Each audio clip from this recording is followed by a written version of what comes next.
Very good morning student, this is Deepti Singh and आज मैं आपको क्या बताने वाली हूँ। व्याकरण।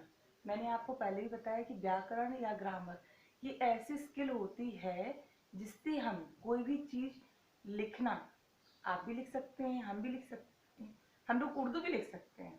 अगर हमें थोड़ी सी नॉलेज हो जाए ना तो हम लोग कुछ भी काम कर सकते हैं। We are Indians, okay. तो हम लोग काम तो सब कर सकते हैं, लेकिन आपको ध्यान क्या रखना है? ध्यान ये रखना है, सपोज हिंदी इंग्लिश सब जानते हैं और सब लोग लिखते हैं। आजकल तो हिंग्लिश चल रही है व्हाट्सएप पे, जब हम लोग कुछ टाइप करते हैं तो उसमें आधे वर्ड हिंदी इंग्लिश सब मिक्स करते हैं, यानी कि लिख रहे हैं।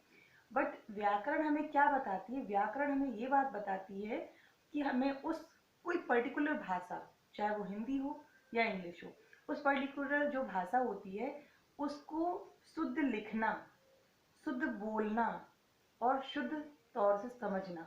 क्योंकि जो मीनिंग होती है चीज़ों की समझना तो बहुत ही इम्पोर्टेंट चीज़ होती है किसी भी लैंग्वेज का। अगर कोई आजकल तो क्या बोलते हैं, मैंने नहीं गया, तो मैंने नहीं गया थी, दिस इज रॉन्ग। क्या होता है, मोस्टली ऑफ द स्टूडेंट अपने जो मार्क्स कटवाते हैं हिंदी में, क्यों कट जाते हैं उनके मार्क्स? क्योंकि वो रॉन्ग प्रोनाउंस करते हैं। सपोज आप भी कहेंगे मैम तो हम करके बात करते हैं, जैसे हम गए, मैं अकेली हूँ तो मैं हम गए का मतलब क्या? लेकिन ये लोकल लैंग्वेज जो होती है, जैसे यूपी साइड में हम लोग जाते हैं तो हम करके बात की जाती है, एमपी बुंदेलखंड में जहाँ, और जहाँ जैसे मैं करके बात करते हैं। लेकिन हाँ, डेली जो हम लोग जब कन्वर्सेशन करते हैं तो हम लोग को जो अच्छा लगता है हम उसको गेन करते जाते हैं, हम उस बात को बोलते हैं। सपोज जैसे एमपी में मैंने अभी, जहाँ मैं बेसिकली रहती हूँ गुना, यहाँ बोलते हैं 4 बज गई, तो मुझे बड़ी हंसी आती है। 4 बज गई क्या मतलब? 4 बज गई ऐसे नहीं बोलना चाहिए। बहुत सारे लोगों से मैंने सुना, दिस इज रॉन्ग। 4 बज गए, तो हमें स्त्रीलिंग पुल्लिंग का पता होना चाहिए, कारक पता होना चाहिए, संबंधवाचक। जैसे बहुत सारे लोग का और की, मैं आपको बताऊंगी। जैसे यह उसकी किताब है, ओके, उसने कहा कि, लेकिन बहुत सारे लोग इसमें गलती करते हैं। दूसरी बात, एक हैं और हैं। सपोज बहुत सारे लोग आए हैं, तो एक हैं बनाएंगे, वो बिंदी के संग में बनाएंगे। दूसरा, वह आया है, तो है और हैं का भी हमें बहुत सारी चीजें पता चलना चाहिए।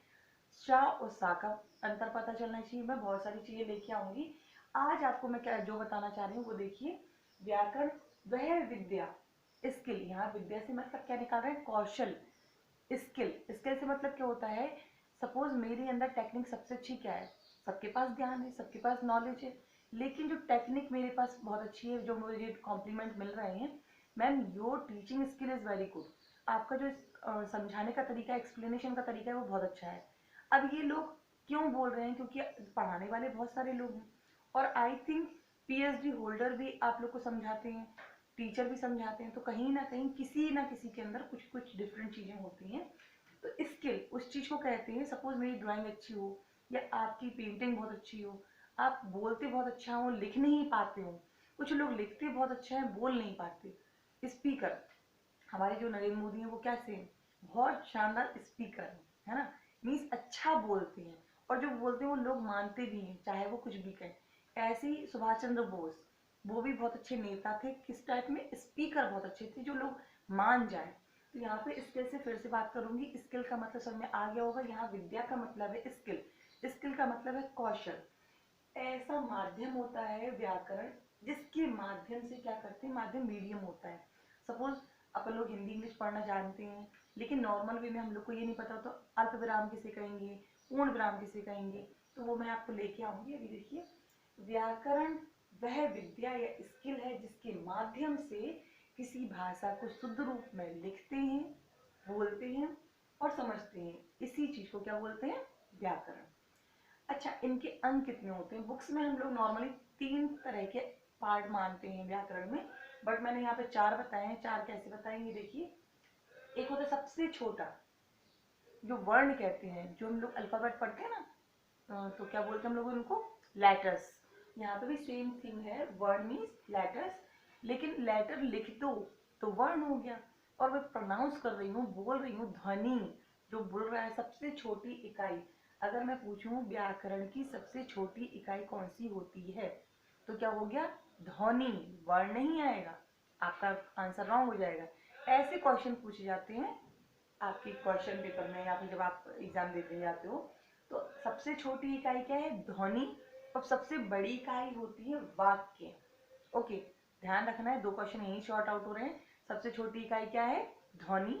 सबसे बड़ी इकाई क्या है? वाक्य। तो यहाँ पे हमने आपको बता दिया ध्वनि, प्रोनाउंस जो बोल रहे हैं वो बोलने की चीज को जब लिख जाते हैं, मैंने बोला, ये क्या है? ध्वनि। लिख दिया, छोटा दैट मीन्स ये हो गया आपका वर्ड। वर्ण को जोड़ने के बाद कल, आज, इनको जोड़ा, शब्द बन गए।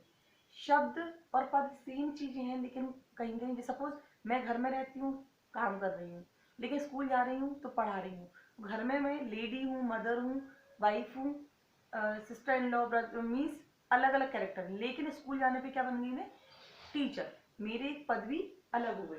तो शब्द, बहुत सारे शब्द होते हैं, जब वो एक सेंटेंस में यूज होने लगते हैं तो उनको कहते हैं पद। मैं इनको डिटेल में लेके आऊंगी, इसलिए अभी इनको कहते हैं पद। फिर जब हम लोग शब्दों के मेल को, जो एक सार्थक सेंटेंस क्रिएट करता है, जो सार्थक का मतलब क्या? आज मैं आपको पढ़ाऊंगी, आपको पता चल गया कि मैं पढ़ाने वाली हूँ। आज मैं नहीं पढ़ाऊंगी, आपको समझ में आगे नहीं पढ़ाऊंगी, मीन्स उसका मीनिंगफुल आंसर मिले जिस वाक्य का, उस शब्दों के जोड़ को एक मीनिंगफुल चीज मिल जाती है, सार्थक हम लोग बता देते हैं, तो वो क्या बन जाता है? वाक्य। ओके, तो सब आज हमने क्या सीख लिया? व्याकरण किसे कहते हैं, कितने अंग होते हैं। क्वेश्चन आपका देखिए, एक क्वेश्चन में कितने अंग होते हैं? 4 होते हैं। सबसे छोटी इकाई ध्वनि, सबसे बड़ी इकाई वाक्य, और आपको मैंने व्याकरण के बारे में बता दिया। आज के लिए इतना काफी है। Bye, thank you.